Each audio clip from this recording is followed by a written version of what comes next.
আপনি দেখেন যে ওয়ার্ল্ড ক্রিকেটে কিন্তু সবাই বেশি দিন মানে একটা পর্যায়ে কিন্তু সবারই রিটায়ারমেন্ট আসতে হয় এবং সবাই ক্রিকেট ছেড়ে দিতে হয়। দেখেন যে ওয়ার্ল্ড ক্রিকেটে প্রত্যেকটা টিমেই কিন্তু এরকম আছে রিপ্লেসমেন্ট। আমার কাছে মনে হয় যে আপনি যেটা বললেন যে সবাই তো আর সারা জীবন খেলবে না। সাকিব ভাই যখন থাকবে না তখন হয়তো আমার রোলটা আরও বেশি ইম্পর্টেন্ট হয়ে থাকবে টিমের জন্য।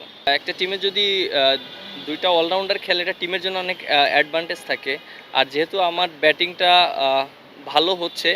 ১ম দিকে শুরুতে আমার ব্যাটিংটা টিম ওইরকম পায়নি। আমি বলার হিসাবেই খেলেছি।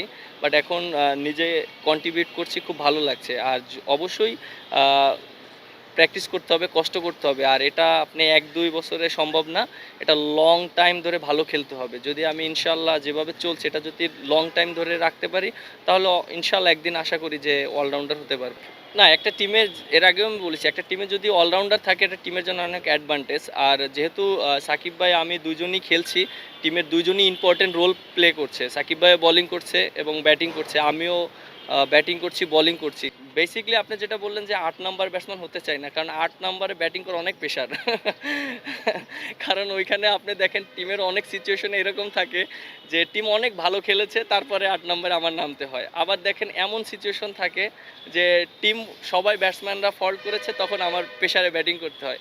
বাট জিনিসটা ওই ইঙ্গিতে আমি বলেছিলাম যে ৮ নম্বরের সেরা প্লেয়ার হতে চাই না, উপরের দিকের সেরা প্লেয়ার হতে চাই। জিনিসটা আসলে এরকম ছিল।